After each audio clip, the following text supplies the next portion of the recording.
Bonjour à tous, ici Satia, médium et voyante du site www.satiavoyance.fr. J'ai l'immense plaisir de vous retrouver pour cette guidance sentimentale spéciale Saint-Valentin pour les cancers, ascendant cancer et lune en cancer. Si vous ne connaissez pas les signes de votre ascendant et de votre lune, je place en description de cette vidéo deux liens qui vont vous permettre de les calculer. Et ensuite, vous pouvez regarder les vidéos qui se réfèrent à chacun de ces signes afin d'avoir un éclairage complémentaire par rapport à votre position du soleil.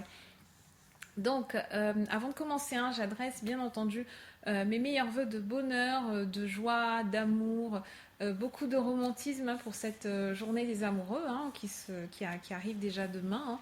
Décidément, ce mois de février passe très vite, donc eh bien, que vous soyez en couple ou alors en solo, eh bien, je vous souhaite que cette journée soit pleine d'épanouissement, que vous ayez de très belles surprises également. N'hésitez pas à vous inviter vous-même au restaurant, à vous faire un petit cadeau, vous faire un petit plaisir, même si vous êtes tout seul ou même si vous êtes toute seule.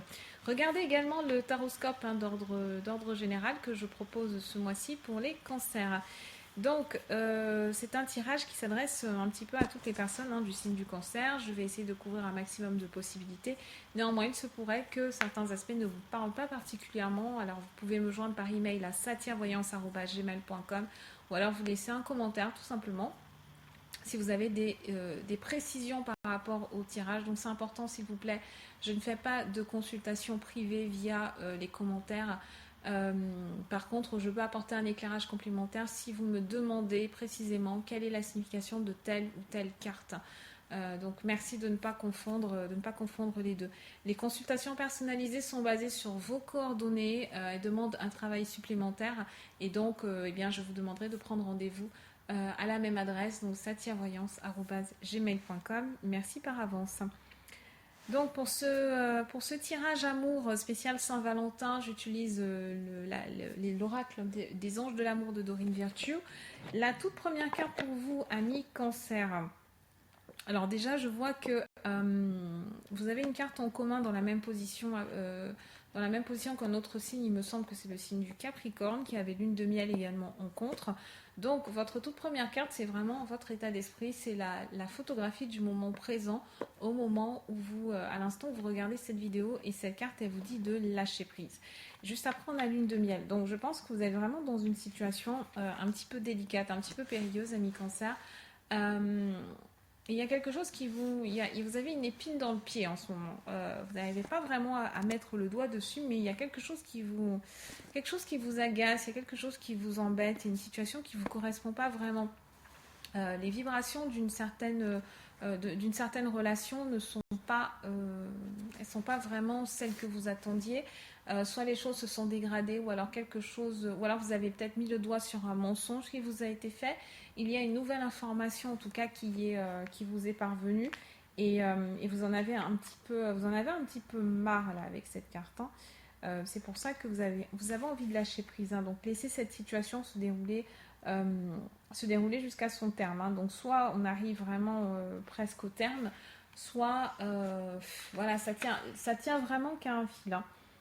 Euh, donc ce qu'on vous dit, c'est vraiment, en vous disant de lâcher prise, c'est laisser en fait l'univers arrêter d'essayer de contrôler une situation, arrêter d'essayer de contrôler une personne en particulier, arrêter d'essayer de faire tourner les choses, de forcer les choses à aller dans votre sens, à forcer un revirement de situation qui ne viendra en principe pas, ou en tout cas pas dans le cadre de ce que vous auriez aimé. Donc, bien entendu, hein, vous conservez vos visualisations, vous conservez vos intentions, vous demandez de l'aide à votre guide de lumière, vous demandez de l'aide aux anges par rapport à ce que vous voulez recevoir, parce que la réponse sera différente. Avec cette configuration-là, il est clair et net que la réponse sera radicalement différente de ce que vous attendiez. Certains d'entre vous vont l'interpréter comme une déception et d'autres vont voir ça comme la bénédiction qu'il y a derrière. Ça veut dire l'opportunité de passer à autre chose, et en principe c'est quelque chose de meilleur que ce que vous avez actuellement. Lune de miel en contre, hein, ça veut dire ce que ça veut dire, quelque chose qui tombe à l'eau. Donc soit vous aviez un projet de vacances avec une certaine personne et ça ne va pas se faire, ou alors il y aura un retard, il y a une contrariété, il y a un conflit qui va naître pendant un déplacement avec une tierce personne. Soit il s'agit de votre partenaire officiel, soit il s'agit d'une autre personne, soit il s'agit d'une personne que vous allez rencontrer pendant un déplacement, mais c'est pas cette personne-là qui vous convient. Et en quoi vous allez la reconnaître, parce qu'on a quand même pas mal d'indices dans votre tirage, c'est le côté espiègle qui est en négatif. Enfin, en tout cas, qui est dans le passé, pardon. Négatif, c'est ce qui est la carte du blocage, la lune de miel. Dans le passé, on a le côté espiègle, ça veut dire que c'est quelque chose qui est derrière nous.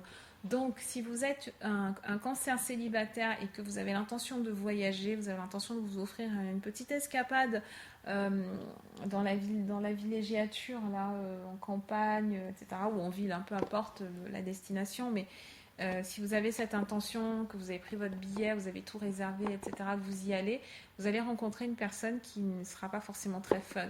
Vous allez rencontrer quelqu'un qui est plutôt du profil de quelqu'un qui juge beaucoup les gens, qui critique beaucoup, ou alors vous pouvez avoir déjà cette personne dans votre entourage. Si vous êtes en couple depuis plus d'1 an, trop de critiques, trop de dénigrement, trop de négativité en fait. Espiègle, quand c'est dans le passé, c'est que vous pouvez repenser à une relation où il y avait plus justement ce côté léger, ce côté où on pouvait rigoler, ce côté où on ne se sentait pas épié, on ne se sentait pas jugé à la moindre parole, au moindre acte, etc. Et là, il peut y avoir une notion de regret qui se met en place et vous aurez envie de retourner vous avez envie de retourner à cette période d'espièglerie. Si vous êtes en couple depuis longtemps, peut-être que vous avez envie de retourner au début de la relation. Vous avez une sorte de nostalgie qui revient. Et cette nostalgie, donc soit vous pouvez travailler dessus, si vous aimez toujours l'autre et si vous avez l'impression d'être aimé en retour, oui, vous pouvez totalement travailler dessus. D'autant plus qu'on carte du futur où nous avons traité les problèmes familiaux. Donc c'est exactement ça, c'est que tout n'est pas encore perdu pour vous, hein, amis cancer, ce mois-ci. Surtout si vous êtes en couple avec quelqu'un du signe du Capricorne, hein, je vous invite à regarder la vidéo parce que je n'ai plus exactement en tête ce que j'ai dit pour le signe du Capricorne, hein, que j'ai fait précédemment. Mais tout n'est pas encore perdu avec la carte du traitement des problèmes familiaux. En tout cas, vous avez plusieurs indices, hein, qui vous disent qu'il faut retrouver ce côté léger, il faut raviver la flamme, hein. Il faut vraiment, comment dire, si vous tenez à cette personne, essayez d'avoir une communication ouverte avec elle et essayez vous aussi de voir en quoi vous avez un historique familial qui fait que vous avez attiré cette personne dans votre vie ou alors qui fait que vous êtes dans des relations qui ne sont pas forcément très fun, pas forcément très épanouissantes, alors que vous aimeriez ça. Ça peut également signifier que vous êtes devenu psychorigide, vous êtes devenu un peu le donneur de leçons, ce qui peut arriver au fil du temps, ce qui peut arriver avec l'âge. En tout cas, voilà, remettez-vous en question. Espièglerie, ça c'est vraiment votre mot-clé ce mois-ci, plus de légèreté, plus de fun. On essaye vraiment de retrouver une certaine jeunesse et on essaye de raviver la flamme. Donc je vous souhaite une fois de plus. Donc si vous êtes un cancer célibataire, avant de conclure, si vous êtes un cancer célibataire, ce n'est pas forcément pendant ce mois-ci que vous allez rencontrer quelqu'un, en tout cas quelqu'un de durable, parce que vous êtes encore dans cette nostalgie de j'ai envie de m'amuser, etc. Donc vous n'êtes peut-être pas encore assez mature, vous n'êtes pas dans une période qui soit favorable à l'établissement d'une relation plus long terme, on va dire. Et vous êtes peut-être pris dans des problèmes familiaux. Peut-être que si vous êtes un cancer et que vous êtes en instance de divorce ou que vous êtes en séparation, qu'il y a des enfants en jeu, c'est exactement ça, c'est que vous avez la tête qui est plus prise avec vos enfants, que vous n'avez pas forcément le temps, l'espace émotionnel nécessaire pour laisser la place à une nouvelle personne. Voilà ce que j'avais à vous dire, amis cancer, pour ce mois de février. Je vous souhaite une très belle fête de la Saint-Valentin, une très belle fête des amoureux. Profitez-en au maximum, faites-vous plaisir et puis je vous dis à très bientôt.